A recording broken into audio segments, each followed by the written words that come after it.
اللہ الصلاۃ والسلام علیک یا رحمۃ للعالمین وعلی آلک و اصحابک یا سیدی یا شفیع المذنبین۔ آج کی ہماری جو قرآن پاک کی نشست ہے تو ہماری 28 مجلسیں مکمل ہو چکی تھی، اور آج کی ہماری جو نشست ہے یہ نشست نمبر ہے 29، اور 228 آیات بینات سورہ بقرہ شریف کی اس کا ہم مطالعہ کر چکے ہیں۔ آج کی جو گفتگو ہے یہ انتہائی اہم ہے، اس کو آپ نے انتہائی توجہ سے سننا ہے۔ دیکھیں اللہ تعالیٰ فرماتا ہے، یہاں سے ہم شروع کریں گے، الطلاق مرتان فامساک بمعروف او تسریح باحسان ولا يحل لكم ان تأخذوا مما آتيتموهن شيئا الا ان يخافا الا يقيما حدود الله فان خفتم الا يقيما حدود الله فلا جناح عليهما فيما افتدت به تلك حدود الله فلا تعتدوها ومن يتعد حدود الله فاولئك هم الظالمون۔ یہ آیت نمبر ہے 229۔ اب اس کے اندر آپ نے غور کرنا ہے، پہلے اس کا ترجمہ آپ سماعت فرما لیں۔ الطلاق مرتان، طلاق 2 بار ہے، فامساکم بمعروف، یا تو پھر روک لینا ہے بلائی کے ساتھ، او تسریح باحسان، یا چھوڑ دینا ہے احسان کے ساتھ، ولا یحل لکم ان تأخذوا مما آتیتموہن، اور جائز نہیں تمہارے لیے کہ لو تم اس سے جو تم نے دیا ہے انہیں کچھ بھی، شیئن کچھ بھی، الا ان یخافا بجز اس کے، یعنی جو کچھ دیا، الا ان یخافا اللہ یقیما حدود اللہ، بجز اس کے کہ دونوں اندیشہ رکھیں کہ وہ قائم نہ رکھ سکیں گے اللہ کی حدود کو۔ فَإِنْ خِفْتُمْ أَلَّا يُقِيمَا حُدُودَ اللَّهِ، پھر اگر تمہیں خوف ہو کہ وہ دونوں قائم نہ رکھ سکیں گے اللہ کی حدود کو، فَلَا جُنَاحَ عَلَيْهِمَا فِي مَا افْتَدَتْ بِهِ، تو کوئی حرج نہیں ان پر کہ عورت کو کچھ فدیہ دے کر جان چھڑا لے۔ تِلْكَ حُدُودُ اللَّهِ، یہ اللہ تعالیٰ کی حدیں ہیں، فَلَا تَعْتَدُوهَا، اللہ کی حدوں سے آگے نہ بڑھو، وَمَن يَتَعَدَّ حُدُودَ اللَّهِ، اور جو کوئی آگے بڑھتا ہے اللہ کی حدوں سے سو وہی لوگ ظالم ہیں، فَأُولَئِكَ هُمُ الظَّالِمُونَ، وہی لوگ ظالم ہیں۔ طلاق 2 مرتبہ، یعنی طلاق رجعی کتنی مرتبہ ہے؟ 2 مرتبہ ہے۔ ابن جریر لکھتے ہیں اس مقام کے اوپر کہ اس زمانے کے اندر اس طرح ہوتا تھا، یعنی جب تک یہ آیت نہیں اتری تھی، اس سے پہلے اس طرح ہوتا تھا زمانہ جاہلیت کے اندر کہ ایک مرد اپنی بیوی کو جتنی مرتبہ چاہتا طلاق دیتا، یعنی اس کی زندگی سولی کے اوپر لٹکی ہوئی تھی، اس کی زندگی عذاب تھی۔ وہ اسی طرح ہوتا تھا کہ اس کو طلاق دے دیتا تھا، پھر اس طرح کہ جس وقت اس کا دل چاہتا پھر رجوع کر لیتا۔ اس کی اس طرح پوری زندگی جان نہیں چھوٹ سکتی تھی، نہ وہ اس کی بیوی تھی اور نہ وہ اس کے نکاح سے آزاد تھی کہ کہیں جا کر وہ دوسرا نکاح کر لے۔ تو ایک دفعہ اس طرح ہوا کہ ایک انصاری صحابی تھے حضور علیہ الصلوۃ والسلام کے، تو اسی رسم کے اوپر، اسی قاعدے کے اوپر چلتے ہوئے، جو سوشل کسٹمز تھے ان کے، اسی کے اوپر چلتے ہوئے اس نے اپنی بیوی کو کہا کہ نہ میں تمہارے نزدیک جاؤں گا اور نہ ہی تم مجھ سے آزاد ہو سکو گی، یعنی قریب بھی نہیں جاؤں گا، تمہیں اپنی بیوی بھی نہیں بناؤں گا، قربت بھی نہیں کروں گا، اور آزاد بھی نہیں ہو سکتی ہو کیونکہ تم میرے نکاح کے اندر ہو۔ تو اس کی بیوی نے پوچھا کس طرح ہوگا؟ تو وہ کہنے لگا میں تمہیں طلاق دیا کروں گا اور عدت گزرنے سے پہلے پھر میں رجوع کر لیا کروں گا۔ تو وہ لرز گئی، اس نے کہا یہ کیا ہوگا، یہ تو میرا مستقبل انتہائی تاریک ہے۔ حضور علیہ الصلوۃ والسلام کی بارگاہ پاک کے اندر آئی اور عرض کرنے لگی، تو اللہ تعالیٰ نے پھر یہ آیت اتاری، اور اللہ تعالیٰ نے عورتوں کے بے شمار مصائب، بے شمار تکلیفیں، زمانہ جاہلیت کی بے شمار رسموں سے اللہ تعالیٰ کی ذات شریفہ نے عورتوں کو آزاد کر دیا۔ آج بھی دیکھیں نا، وہ جو خواتین ہیں وہ کہتی ہیں کہ اسلام اچھا مذہب ہے لیکن ہمارے لیے اس میں کیا کچھ ہے، وہ اس بات کے اوپر غور کریں کہ اگر وہی طریقہ جاری رہتا تو آج تم کس حالت کے اندر ہوتی؟ کیا ایک خاوند کو چھوڑ کر دوسرے خاوند کے پاس تم جا سکتی تھی؟ ایک شخص ہے تمہاری زندگی اس نے تباہ کی ہوئی ہے، وجیرن بنا دیا تمہاری زندگی، اس کو چھوڑ کر تم دوسرا راستہ کس طرح اختیار کرتی اگر اسلام نہ ہوتا تو؟ ٹھیک ہے، تو اس آیت کریمہ نے خاوند کا جو حق تھا طلاق کا وہ 3 بار تک محدود کر لیا، کہ ایک بار طلاق دینے کے بعد، اسی طرح دوسری بات طلاق دینے کے بعد وہ اپنی بیوی سے رجوع کر سکتا ہے، لیکن اگر تیسری طلاق دے دی تو اب تعلق بالکل منقطع ہو گیا۔ 3 بار سے پہلے یعنی 2 طلاقیں دے دیں، اب طلاق مرتان 2 طلاقیں ہو گئی ہیں، اب دیکھیں نا تمہارا جو ذہن ہے نا، اس ذہن کے مطابق آپ اس طرح کریں کہ فَإِمْسَاكُمْ بِمَعْرُوفٍ، آپ نے اس کو رکھنا ہے تو معروف طریقے سے رکھنا ہے۔ معروف کا کیا مطلب؟ اس کو آباد کرنے کی نیت سے رکھنا ہے اور اس کو کسی قسم کی تکلیف نہ دینے کی نیت کرنی ہے، یہ آپ نے نیت کرنی ہے۔ معروف یہ ہے کہ بالکل اچھے طریقے سے، جس طرح بود و باش ہوتی ہے، طرز معاشرت جو معاشروں کا ہوتا ہے، اچھے انداز کے اندر اس نے رکھنا ہے، اس کے حقوق ادا کرنے ہیں، ٹھیک ہے۔ اور اگر چھوڑنا ہے تو او تسریحم بِإِحْسَان، اچھے طریقے سے اس کو چھوڑ دیں، اس کو انعام دیں، کوئی کوٹھی ہے، کوئی بنگلہ ہے، کوئی مکان ہے، اس کے نام کے اوپر کر دے تاکہ وہ اپنی زندگی سکون کے ساتھ گزار سکے۔ یہاں پر آگے بڑھنے سے پہلے وَلَا يَحِلُّ لَكُمْ، یہ آگے بڑھنے سے پہلے اس طرح کر دینا کہ ایک قاعدہ بھی میں آپ کو بیان کر دیتا ہوں طلاق کا۔ دیکھیں طلاق کا قاعدہ یہ ہے نا کہ بیویوں کو طلاق اس طرح نہیں دی جاتی۔ دیکھیں ہو جاتی ہیں، ایک مجلس کے اندر کوئی 3 طلاق دے دے، طلاقیں ہو جاتی ہیں، بالاجماع طلاق واقع ہو جاتی ہے، بالاجماع طلاق واقع ہو جاتی ہے چاروں مذاہب کے نزدیک، یہ متفقہ مسئلہ ہے کہ ایک مجلس کے اندر کوئی شخص اپنی بیوی کو کہتا ہے کہ میں نے تمہیں 3 طلاقیں دے دی ہیں، طلاق ہو جاتی ہے، لیکن اس کو کہتے ہیں طلاق مغلظہ اور طلاق مکروہہ۔ یہ مکروہ ہے، نامناسب بات ہے، یہ کیا ہے؟ مکروہ اور نامناسب بات ہے۔ طلاق واقع ہو جاتی ہے لیکن بندہ گناہگار ہوتا ہے۔ یہ طلاق سنت کے مطابق نہیں دی گئی، یعنی شریعت نے جو قاعدہ مقرر کیا اس کے مطابق نہیں دی گئی، لہٰذا وہ بندہ گناہگار ہے۔ طلاق دینے کا قاعدہ یہ ہے نا کہ بیوی حیض کے بعد، یعنی حیض کے جو دن ہوتے ہیں نا، اس کے بعد جو طور آتا ہے، یعنی حیض کے بعد جو پاکی کے دن ہوتے ہیں نا، اس کو طور کہتے ہیں، تو اس طور کے اندر اپنی بیوی سے قربت کرنے سے پہلے یعنی جو اس کی بیگم ہے، گھر والی ہے، قربت کرنے سے یعنی اس کے قریب جانے سے، اس کے پاس اس کے ساتھ ہم بستر ہونے سے پہلے وہ کیا کر سکتا ہے؟ اس کو ایک طلاق دے دے۔ اب وہ طور کے دن گزر گئے نا، اب دوسرا اس کو حیض آیا ہے، ٹھیک ہے، اب اس حیض کے بعد وہ دوسرے طور کے اندر داخل ہو گئی، پھر دوسری طلاق دے دیں۔ تو اب دیکھیں نا اس درمیانی عرصے کے اندر یہ شریعت نے قاعدہ اس لیے مقرر کیا ہے نا کہ اس درمیانی عرصے کے اندر آپ خوب سوچ لیں، اپنے بچوں کا مستقبل سوچ لیں، اپنا سوچ لیں، بچوں کا سوچ لیں، گھر والوں کا، خاندان کا، فیملی کا، سب کا سوچ لیں۔ اب اس طرح ہی ہوتا ہے نا کہ لوگ اس طرح 3 طلاقیں دے دیتے ہیں، پھر مولویوں کے پاس پھرتے ہیں کہ آپ ہمارا کچھ کریں۔ دیکھیں ہم کیا کر سکتے ہیں، شریعت کے جو قواعد ہیں ہم اس میں کچھ رد و بدل تو نہیں کر سکتے، ٹھیک ہے۔ تو پھر بعد میں رونے دھونے سے بہتر یہی ہے نا کہ پہلے آپ خیال کر لیں، پہلے آپ کیا کر لیں؟ پہلے آپ خیال کر لیں۔ اس طرح نہیں کرنا چاہیے۔ تو دیکھیں نا شریعت نے طلاق کا یہ طریقہ مقرر کیا۔ اب دیکھیں نا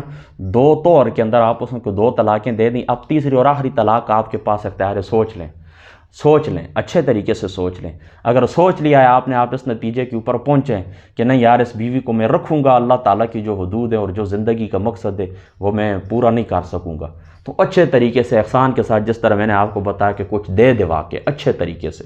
جو کچھ اس سے لیا تھا وہ بھی اس کو واپس کریں، اپنی طرف سے بھی کچھ اس کو کوٹھی گفٹ کر سکتے ہیں، کوئی پلاٹ، کمرہ، جو کچھ بھی آپ کی توفیق اس کو دے دیں، اچھے طریقے سے رخصت کر دیں تاکہ اس کی کچھ دلجوئی ہو جائے اور آگے اس کی زندگی آسان ہو جائے۔ اور اگر نہیں آپ کہتے ہیں کہ نہیں یار واقعی کوئی بات نہیں ہے، ویسے میں تیزی کر رہا تھا، اتنی باتوں میں طلاق نہیں دینی چاہیے، یہ میرے لیے برا ہے، میرے خاندان پر، بچوں پر برا اثر پڑے گا، بیوی کا آگے کوئی مستقبل نہیں، گزارا چل سکتا ہے، اللہ کی حدود جو ہیں وہ ضائع نہیں ہوں گی، اللہ کی حدود کو ہم مذاق نہیں بنائیں گے، تو اس کو اچھے طریقے سے آباد کرنے کی نیت سے اپنے ساتھ جوڑ لیں،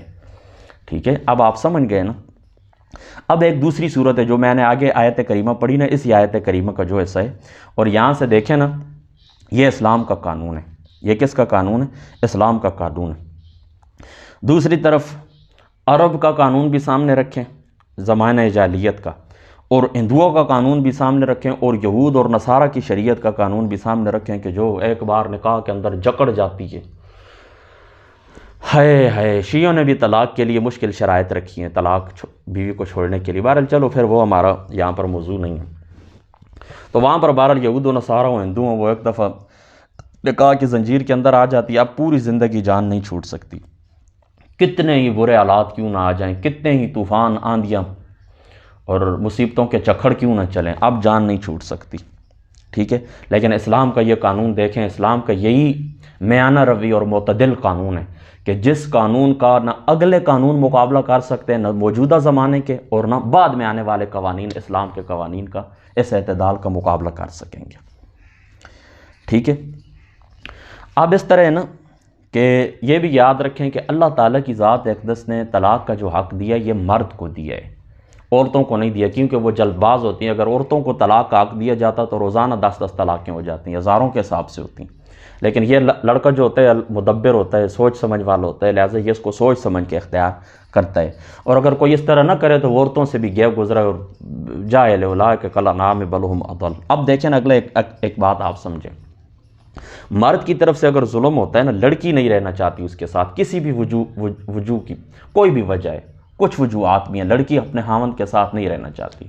تو اس کو اللہ تعالیٰ کی ذات اقدس نے خلع کا اختیار دیا ہے۔ وہ عدالت کے اندر جائے گی، قاضی کے پاس مقدمہ دائر کرے گی، ہاں مجھے اس سے یہ تکلیف ہیں۔ اب قاضی پہلے تو ان کے اندر کیا کرے کہ ان کو ملانے کی کوشش کرے، اور اگر مل نہ سکیں تو پھر اس طرح ہوتا ہے کہ قاضی کا جو فیصلہ ہوتا ہے نا، قاضی کا فیصلہ وہ تفریق کر دیتا ہے، اور اس کو خلع کہتے ہیں۔ اور یہ قاضی کا فیصلہ جو ہوتا ہے نا، یہ طلاق بائن کے حکم کے اندر ہوتا ہے، طلاق بائن کے حکم کے اندر ہوتا ہے۔ دیکھیں یہاں پر میں عبارت پڑھ دیتا ہوں آپ کو۔ اگر خاوند عورت کو مارتا پیٹتا ہے اور اسے طلاق بھی نہیں دیتا، تو یا عورت کو اپنے خاوند سے ایسی نفرت ہو گئی ہے کہ اس سے صلح کی کوئی توقع نہیں، اور اگر خطرہ پیدا ہو گیا کہ اگر یہ نکاح کے اندر بندے رہیں گے تو ہم مصیبتوں کے اندر ہی مبتلا ہو جائیں گے، تو اس کا حال اللہ تعالیٰ نے اس آیت کریمہ کے اندر بیان فرما دیا ہے۔ فقہاء کی اصطلاح میں اس کو خلع کہتے ہیں، یعنی اگر یہ صورت پیدا ہو جائے تو حاکم وقت کے پاس جائے، خلع کا مطالبہ کرے، اور اگر حاکم پہلے ان کے درمیان مصالحت کی کوشش کرے، اگر کامیابی نہ ہو تو خاوند نے عورت کو مہر میں جو کچھ دیا تھا، خاوند نے عورت کو مہر میں جو کچھ دیا تھا وہ عورت سے واپس لے کر خاوند کو دے دیا جائے گا، اور قاضی کا فیصلہ کیا ہو جائے گا، نافذ ہو جائے گا، اور یہ طلاق بائن کے حکم کے اندر ہوگا۔ آگے بھی یہ بات سن لیں، فقہائے احناف نے تصریح کی ہے کہ اگر زیادتی خاوند کی طرف سے، یعنی خاوند مارتا پیٹتا تھا، وہ مجبور ہو کر خلع کے لیے گئی ہے، تو خلع دیتے وقت بیوی سے کچھ لینا مناسب نہیں ہے، اور اگر بیوی کی طرف سے زیادتی تھی تو جتنا دیا تھا اتنا واپس لے لیں۔ یہ فقہائے احناف کا نظریہ ہے، یعنی زیادتی خاوند کی طرف ہے تو پھر بیوی سے کچھ نہ لے، لیکن زیادتی بیوی کی طرف سے تو اتنا جتنا دیا تھا واپس لے لے۔ لیکن بعض علماء کہتے ہیں کہ زیادہ بھی لے سکتا ہے، بعض علماء کیا کہتے ہیں، جتنا دیا تھا اس سے زیادہ بھی لے لیتا ہے، کیونکہ اس کے شان نزول، اس کا آیت کریمہ کا شان نزول یہ ہے نا کہ جمیلہ بنت عبداللہ رضی اللہ تعالیٰ عنہ جو ثابت ابن قیس کے نکاح کے اندر تھیں، حضور علیہ السلام کی بارگاہ پاک کے اندر حاضر ہوں اور کہنے لگے لا انا ولا ثابت لا یجمع رأسی ورأسہ شیء، بس ہمارا سارا ایک تکیے کے اوپر جمع نہیں ہو سکتا، میں اس کے ساتھ نہیں رہ سکتی۔ یہ بھی یاد رکھیں کہ حضرت ثابت جو تھے نا، تو ان سے نفرت کی جو وجہ تھی وہ کوئی اور دنیاوی معاملہ نہیں تھا کہ زیادتی کرتے تھے ثابت، بس شکل و صورت ہی پسند نہیں تھی، مطلب ان کی جو شکل و صورت تھی وہ پسند نہیں تھی۔ کن کو؟ جمیلہ کو، حضرت جمیلہ کو۔ تو انہوں نے حضور کی پاک کی بارگاہ کے اندر یہ عرض کی کہ مجھے ان کی شکل و صورت پسند نہیں ہے، میں جان چھڑانا چاہتی ہوں۔ تو حضور نے فرمایا وہ جو ثابت نے تمہیں باغ دیا تھا مار کے اندر، کیا تم واپس کرنے کے لیے تیار ہو؟ تو انہوں نے کہا یا رسول اللہ صلی اللہ تعالیٰ علیہ وسلم، میں وہ باغ دینے کے لیے بھی تیار ہوں، اور اس بات کے اوپر بھی تیار ہوں کہ اگر وہ مجھ سے کچھ زیادہ لینا چاہے تب بھی میں دے سکتی ہوں۔ تو حضور علیہ السلام کی ذات اقدس نے حضرت ثابت ابن قیس کو وہ باغ دلوا دیا، واپس دلوا دیا، اور ان کے درمیان فیصلہ کر دیا اور تفریق ہو گئی، ٹھیک ہے نا۔ تو یہ آیت یہاں تک مکمل ہو گئی 229 تک۔ آگے اللہ تعالیٰ فرماتا ہے فَإِن طَلَّقَهَا فَلَا تَحِلُّ لَهُ مِن بَعْدُ حَتَّى تَنكِحَ زَوْجًا غَيْرَهُ، 2 بار طلاق دینے کے بعد پھر اگر وہ طلاق دے اپنی بیوی کو تو حلال نہ ہوگی اس پر اس کے بعد یہاں تک کہ وہ نکاح کرے کسی دوسرے خاوند سے۔ فَإِن طَلَّقَهَا فَلَا جُنَاحَ عَلَيْهِمَا أَن يَتَرَاجَعَا، اور اگر دوسرا طلاق پس اگر وہ دوسرا طلاق دے دے اسے تو کوئی حرج نہیں ان دونوں پر کہ رجوع کر لیں۔ علیہما آنا چاہیے یہاں پر، فَإِن طَلَّقَهَا فَلَا جُنَاحَ عَلَيْهِمَا أَن يَتَرَاجَعَا إِن ظَنَّا أَن يُقِيمَا حُدُودَ اللَّهِ، دونوں یہ جان لیں کہ وہ اللہ کی حدود کو قائم رکھ سکتے ہیں۔ وَتِلْكَ حُدُودُ اللَّهِ، یہ اللہ تعالیٰ کی حدیں، يُبَيِّنُهَا لِقَوْمٍ يَعْلَمُونَ، اللہ تعالیٰ کی ذات اقدس قوم کے لیے بیان کرتے ہیں، ان لوگوں کے لیے کہ جو علم رکھتے ہیں۔ یہ اس طرح ہوتا ہے نا کہ اب طلاق ہو گئی ہے نا، اب اپنی مرضی سے اس لڑکی نے جا کر کسی دوسرے خاوند سے نکاح کیا ہے، اور دوسرے خاوند نے پھر اپنی مرضی سے اس کو چھوڑ دیا ہے۔ یہاں پر بعض لوگ علالے کی صورت تجویز کرتے ہیں، بہرحال علالہ ناپسندیدہ چیز ہے، گو کہ جواز کے اندر کوئی شک نہیں کہ اگر اس طرح ہو کہ لڑکیوں کو اس طرح کیا جائے کہ دوسرے خاوند کے ساتھ ان کا نکاح کر دیا جائے، پھر جو شرط ہے وہ شرط بھی پوری کر دی جائے اور وہ طلاق دے دی جائے، طے کر کے، تب بھی گو کہ اس کے لیے وہ حلال ہو ہی جاتی ہے، لیکن یہ ناپسندیدہ صورت ہے۔ نبی پاک صلی اللہ تعالیٰ علیہ وآلہ وسلم نے لعنت فرمائی ہے دونوں کے اوپر، حلالہ کرنے والے کے اوپر بھی اور جس کے لیے حلالہ کیا جاتا ہے اس کے اوپر بھی آقا علیہ الصلوۃ والسلام نے لعنت فرمائی، حضور نے لعنت فرمائی ہے۔ اور اسی طریقے سے غالباً ابن ماجہ شریف کی روایت ہے کہ ادار سان قرار دیا ہے اس شخص کو کہ جو حلالہ کرتا ہے کسی دوسرے کے لیے۔ بہرحال جواز کے اندر کوئی شک نہیں، نکاح جائز ہو جاتا ہے، آگے جو نسل پیدا ہوتی ہے اس کا جو نسب ہوتا ہے وہ ثابت ہو جاتا ہے، جواز کی کوئی صورت نہیں ہے، لیکن یہ ناپسندیدہ صورت ہے، ٹھیک ہے۔ تو یہاں پر اس طرح نا کہ اس آیت کریمہ سے یہ صورت نہیں نکلتی، کیونکہ دیکھیں نا یہاں پر میں آپ کو پیچھے بھی آیت کریمہ جو میں نے پڑھی ہے نا تو اس میں دیکھیں نا فَإِمْسَاكُمْ بِمَعْرُوفٍ، آگے بھی پھر اللہ تعالیٰ فرماتا ہے اَوْ سَرِّحُوهُنَّ بِمَعْرُوفٍ،